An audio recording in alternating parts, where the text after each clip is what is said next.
Madam President, I want to first of all thank my colleagues. I want to thank the Senator from California and other colleagues who've been involved in an important discussion here. And I will say a few more words about that in the course of my comments. But let me just begin by observing that last week, like a lot of colleagues here, I voted in favor of the two-week continuing resolution in order to avoid a government shutdown.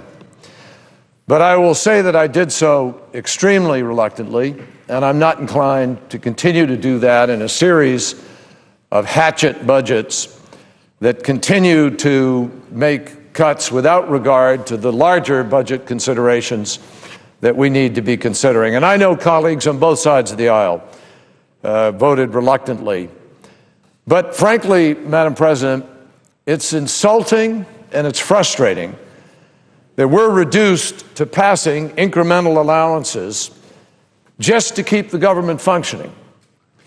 And this is just the work on this year's budget, something that should have been passed for an entire year last year. The impact of this kind of staggered, stop and start, keep them guessing, budgeting on programs and on projects that frankly need to do some long-term planning actually costs Americans money, and it costs Americans long-term competitive capacity. Run a business the way we're running these kinds of programs and you go under if you had a month-to-month, week-to-week, 2 weeks to 2 weeks budget process.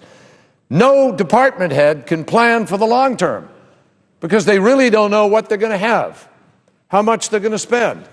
Projects that need to begin don't begin. And that costs America leadership, and it costs us money. No wonder Americans are frustrated, Madam President.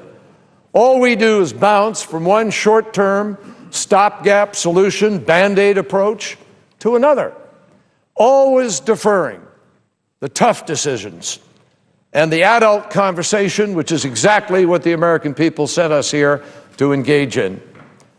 I come here today to appeal to the common sense and conscience of our colleagues. This is not the time to create a fundamentally political budget document steeped in ideology.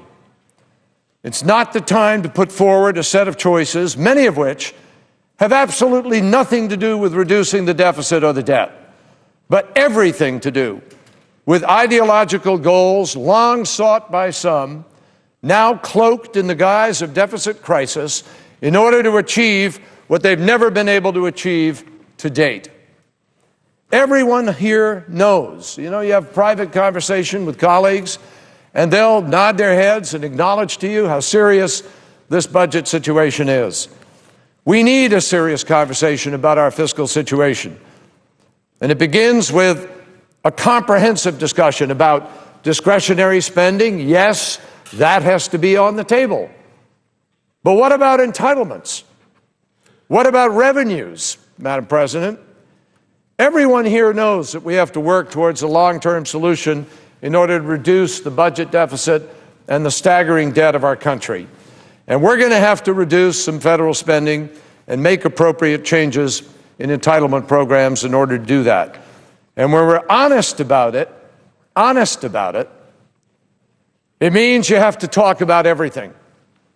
Revenue, tax reform, spending, and entitlements. A lot of Americans appropriately ask, what are we doing with 57,000, 60,000 pages of a tax code? How many Americans have their own page? But you can run through it and find an awful lot of big interests, big business, folks who can afford big lobbyists. They get their own pages, but the average American appropriately feels left out and abused by that process. That ought to be on this agenda, the simplification of the code and the fairness of the code. In addition, we need to obviously talk about Medicaid, Medicare, Social Security. Social Security, frankly, is easy to fix. We fixed it in the 1980s with Ronald Reagan. I was here when we did those changes. We can do this again. That's not complicated or challenging to the American. We can make that safe and whole throughout the century. so that our children and our grandchildren and their children have the opportunity to trust in the Social Security system. That's doable with minor tweaks. What's far more complicated and challenging is Medicaid and Medicare. And I assure my colleagues who are out to undo the health care bill passed by President Obama that if that were undone, those Medicare costs are going to soar. And the medical choices before our country are going to become even more complicated. Now, back in December, a number of our colleagues understood and embraced exactly what I'm saying right now. Senators, Republican and Democrat alike, Senators Durbin, Conrad, Coburn, and Crapo, had the courage and the willpower to put on the table the whole set of choices when they embraced the Debt Commission's report that was appropriately entitled A Moment of Truth. Nobody liked every proposal that was set forth by the Commission, not even the commissioners themselves. But they did it in order to put everything on the table for the discussion by us. We're the body responsible to make these choices, we in the House. And yet the budget sent us by the House is an unbelievably irresponsible exercise in avoidance, as well as a set of choices that will take America backwards. And I'm not exaggerating about that, and I'll go into that in a moment. Let me just cite what the Commission said to remind us about our responsibility. They said that throughout our nation's history, Americans have found the courage to do right by our children's future. Deep down, every American knows we face a moment of truth once again. We cannot play games or put off hard choices any longer. Without regard to party, they said, we have a patriotic duty to keep the promise of America to give our children and grandchildren a better life. Our challenge is clear and inescapable. America cannot be great if we go broke. Our businesses will not be able to grow and create jobs, and our workers will not be able to compete successfully for the jobs of the future without a plan to get this crushing debt burden off our backs. Madam President, I think every senator probably agrees with that, but is every senator prepared to do something about it? Certainly, this budget sent us by the House is an avoidance of that kind of discussion and the responsibility that the Debt Commission placed on our heads. So we ought to get serious. For the fiscal year 2011, the administration's budget projects a deficit of $1.6 trillion. Without changes in our current policies, the Congressional Budget Office estimates that our federal debt will be 95% of GDP, the gross domestic product of our nation. Today, as we are here, we are borrowing 40 cents of every single dollar that we spend. Borrowing 40 cents. We borrow a lot of it to be able to afford to buy the source of our energy from other countries, and much of the dollars that we borrow in order to go into debt to buy the energy from other countries winds up making us less secure.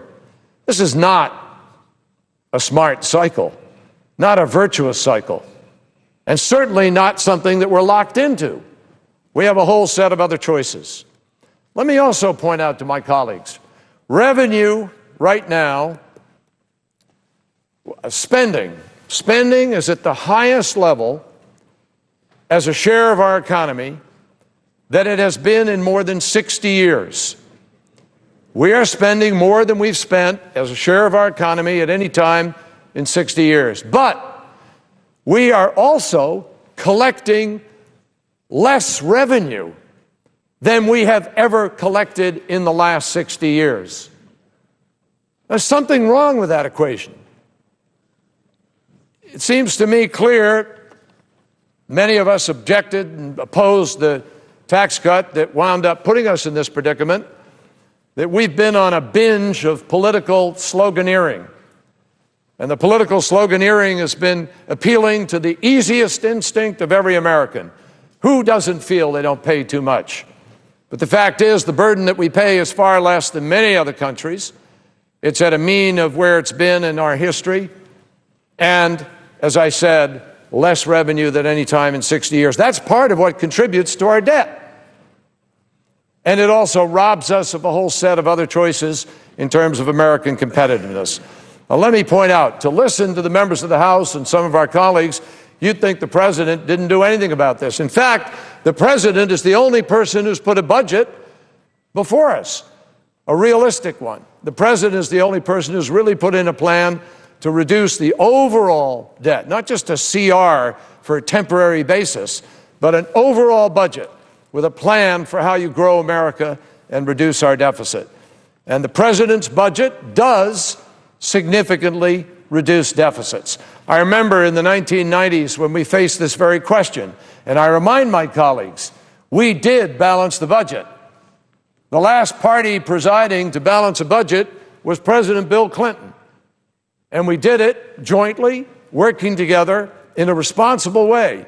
And it wasn't so critical that we turned the revenue line that was going down and the spending line that was going up. It wasn't so important that we turned them around from that divergence. What was critical was, or that they all met within 1 year or 2 years or 3 years. What was critical was that we sent a message to the financial marketplace and to the American people that we were serious about turning those lines around so that they met at some point. That's what's critical here. And I believe that as we go forward, we have a responsibility to understand that we need to have a responsible set of choices put in front of us as we go forward. We're locked in a debate that is not actually trying to find the common ground right now. Ask the question, is everything on the table in a serious effort to create jobs and advance America's economic leadership? Is it really impossible for us to sit down together across the aisle and come to an agreement as to what helps us grow and what doesn't help us grow?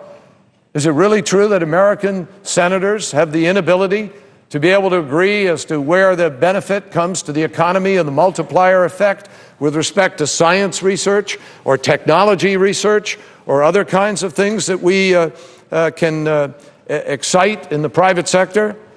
Completely absent from this debate is an honest discussion of what actions only the government is actually equipped to take in order to bolster our global competitiveness. Every CEO in America knows that there are some things that, in fact, only the government can do. Look at President Eisenhower's national interstate highway system in the 1950s. By today's standards, you couldn't build it. It wouldn't happen by today's standards. But the fact is that more than 30 or 40%, maybe 50% of America's productivity came as a consequence of the building of the interstate highway system, not to mention billions of dollars worth of spin-off jobs and tax revenues to our communities. We're still living off that inheritance. We are living off the infrastructure investments of those who went before us. And today, China is investing 9% of its GDP into infrastructure. Europe is investing 5% of its GDP into infrastructure. The United States, just about 2%, slightly less. That's what we're doing, so that we have a $2.2 trillion infrastructure deficit. Mr. President, what we haven't been discussing in this debate is what we need to invest in. A coherent strategy, a policy to make certain that we're not held hostage to oil and instability in the Middle East. The United States could become the first country to have 1 million electric vehicles on the road by 2015 and ensure that 80% of our electricity comes from clean energy sources. And with that comes jobs. We need a cutting-edge, high-speed wireless data network. We still don't have one. We're going backwards. We invented the technologies. We used to be number 3 or 4.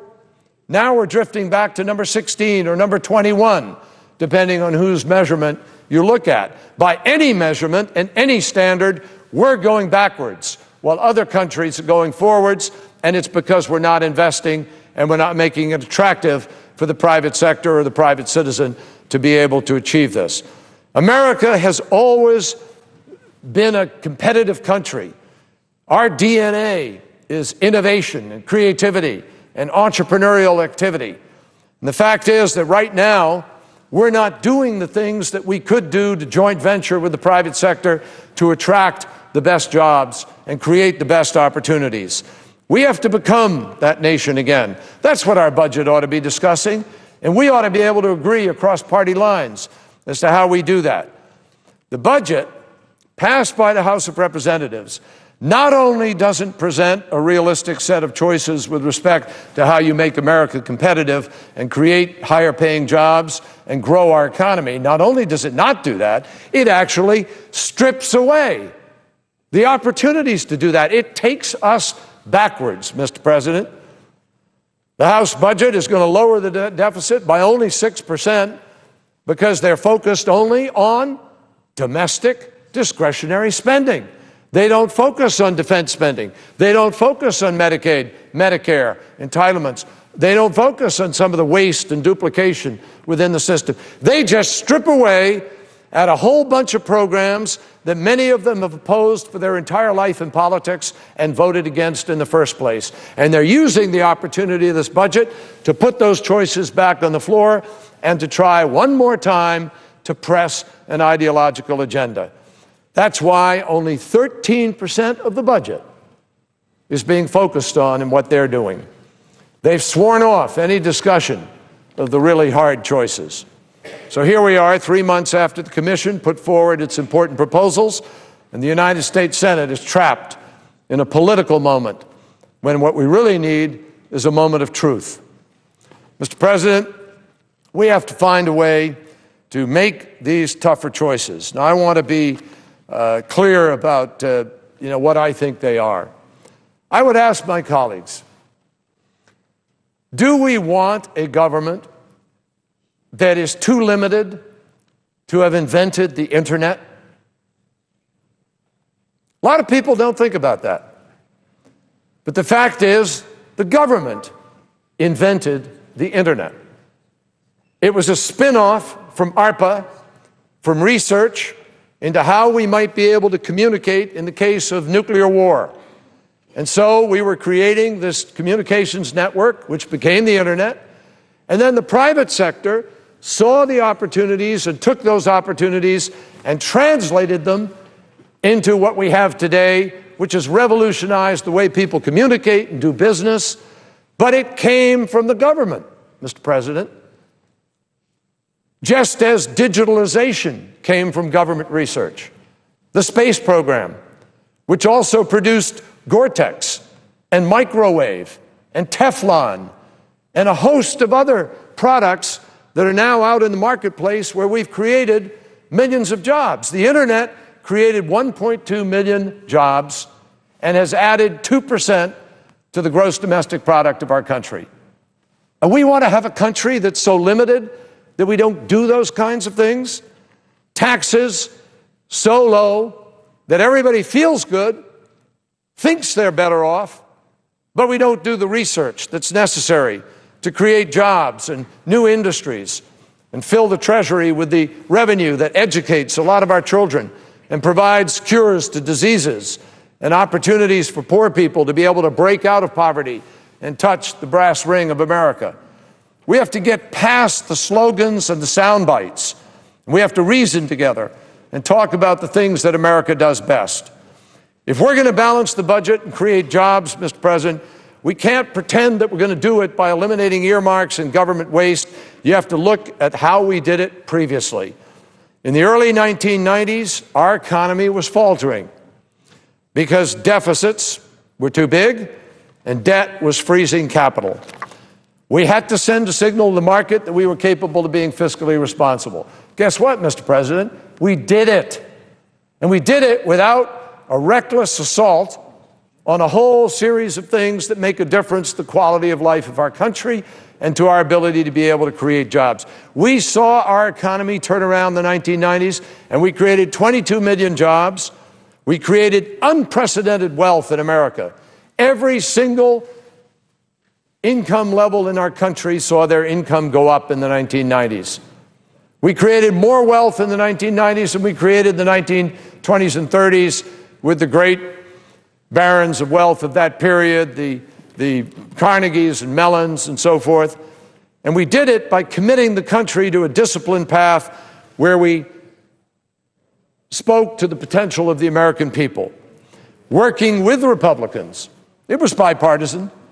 We came up with a framework that put our country on a track to be debt-free by 2012 for the first time since Andrew Jackson's administration. And Mr. President, the fact is that Alan Greenspan was warning America and the Senate that we were paying down our debt too fast and that could have implications on the marketplace. We know how to do this in a responsible way.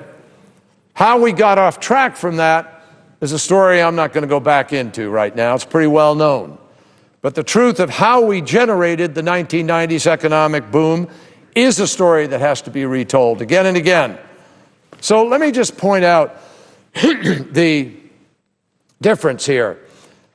We're not going to do this process in 2 weeks. We know that. So we ought to have a responsible CR that doesn't come back with another hatchet job, that allows us to go forward and give ourselves a proper amount of time and agree we're going to tackle these larger issues and put something serious on the table with tax reform, spending, entitlements, all of those things on the table. But what we have in this House budget, let me just point out, rather than just say it takes us backwards, I want to talk about that for a minute if I can. I believe there are reckless cuts in this budget that would do great harm to our country because it strips away our ability to be able to create the future. Research and development in technology, research and development in science, the National Institutes of Health, host of these things are just cut draconianly. I had lunch the other day with the Secretary of the Navy, and he was telling me how the House budget has cut ARPA-E, that's the energy research of ARPA, has cut it from about $250 million down to about $50 million. Effectively, shuts off all the projects. You know what some of those projects are, Mr. President? One is our military's ability to be able to have greater capacity in the field to have solar or wind or battery storage so they don't have to run convoys of fuel in order to keep vehicles and supply our troops with the administrative support that they need. They say, the military has done a study, every 24 convoys for fuel, we lose one Marine or soldier. One Marine or soldier for every 24 convoys. They're looking at ways to reduce having those convoys, and they're cutting the money so that our military will be more dependent on the fossil fuel that comes from unstable countries in various parts of the world. Mr. President, how much time do I have left? 6.5 minutes. Thank you. Mr. President, China is racing ahead with respect to these kinds of investments. And the fact is that they're sending their students to the United States for degrees in math, science, engineering, but the House is cutting Pell Grants so that there's a 15% cut below the maximum level, which would affect over 100,000 students in college, making it less affordable, less accessible for low and moderate income students. That's not a budget that helps our economy. It does nothing with dealing with the deficit and jobs. They tie the hands of the Consumer Product Commission, the Product Safety Commission, so they can't launch a database for consumer products. So I guess you don't need to know, if you're an average American, you don't need to know if the products you buy are safe or if they're going to harm you. That doesn't matter anymore, even though it has nothing to do with really dealing with the budget problem. They reduce federal funds from being spent for Planned Parenthood, for doctors and nurses, to conduct 1 million life-saving screenings for cervical cancer, more than 830,000 breast cancer exams. I guess it's much more important that millionaires, people earning more than $1 million a year, get their tax cut than that 830,000 women have breast cancer screenings. I mean, this value system is something that I think is absolutely essential for us to examine. The House cuts almost $2 billion from the clean water and drinking water state funds that allow us to capitalize on low-interest loans and no-interest loans so that we can build and refurbish clean water systems. All across our country, we have communities that are under court orders to clean up the water for our citizens. And the House is cutting the ability of those communities to be able to provide for that because they don't have the tax base, most of them, to be able to do it on their own. The House bill prohibits the EPA. That discussion took place, and I'll skip over it. But it has nothing to do with deficit reduction. It just prohibits the EPA from enforcing clean air laws. After the American people decided in 1970 they wanted clean air, and people's lives have been improved because we've provided it. So we're going to go backwards there. The House bill, I mentioned the ARPA-E cuts. The House bill cuts $780 million below the energy efficiency and renewable energy, which is going to cut critical programs that advance our job base. I just met yesterday with the CEO of a major solar company. They're going to create a huge number of jobs in the southwest of our country. They are the largest facilities are going to be in Arizona and California. But by cutting the loan guarantee program, we're going to lose 1,200 jobs just on the California project. And that doesn't include the $500 million of equipment from U.S. suppliers in 9 states, including Arizona, Oklahoma, Kentucky, Colorado, and Kansas. That's a loss of jobs in every single one of those states. Mr. President, the House bill reduces funding for the National Institutes of Standards and Technology, which is going to reduce the research and hurt job creation. It slashes funding for the National Science Foundation by more than $300 million. That's 1,800 fewer research and education grants. And just earlier this month, 300 of America's leading economists, including Alan Blinder and Laura Tyson, sent an open letter to President Obama and members of Congress concerning these cuts, and they said it is short-sighted to make cuts that eliminate necessary investments in our human capital, our infrastructure, and the next generation of scientific and technological advances. They said, Republican planned cuts threaten our economy's long-term economic competitiveness and the strength of our current economic recovery.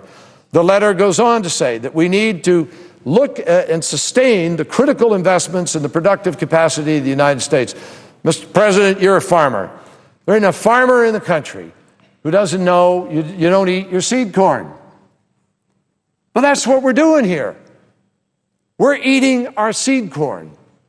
We are stripping away America's already challenged ability to compete against China, India, Brazil, Mexico, South Korea, countless countries that are indicating far more seriousness than we are about their desire to build out and build a future. We have a train that runs from Washington to New York called the Acela. It can go 150 miles an hour, but Mr. President, it only goes 150 miles an hour for 18 miles of that trip between here and New York. Why? Because if it goes too fast under the tunnel in Baltimore, the tunnel may cave in. Because if it goes too fast over the bridges at the Chesapeake, they may fall down. You go to China, you ride on a train that goes 200 miles an hour, and the water doesn't even move in a glass. 300 miles an hour in the maglev train from Shanghai Airport to downtown Shanghai. Go to Abu Dhabi, go to Dubai, go to Paris, go to any major airport in America, and you'll find an airport that outshines the airports of the United States, and you'll find public transit systems that outshine the public transit systems of the United States. Because once again, we're living off what our parents and our grandparents built, because we're not willing to pay for anything. Which is why revenue in the United States is at a 60-year low. Mr. President, we need to be smart about where we're going here. The GDP of our country is measured by our total expenditures of consumption of the American people. It's measured by our investments.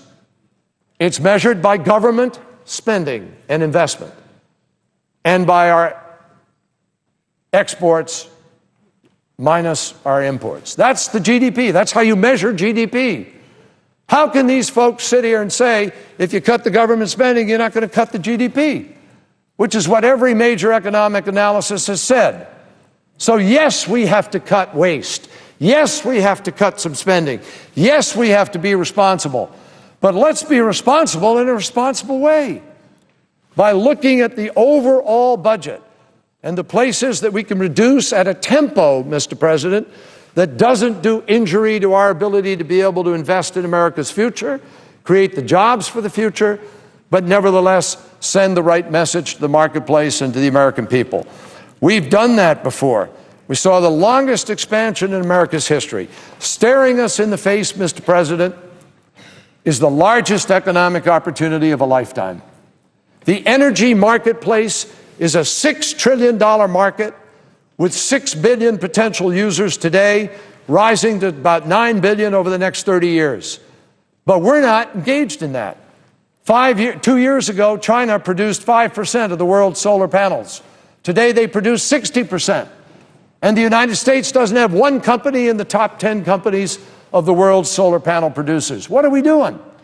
The biggest transformational market staring the United States in the face is the energy market, and we should be here putting an energy policy in place, an education policy in place, an infrastructure investment policy in place, and a research policy for technology and medical that soars, that takes America into the future, creates the jobs we need for the next generations, reduces the deficit in responsible ways, not in this unbelievable, reckless, meat axe, hatchet budget that is being presented to us by the House of Representatives.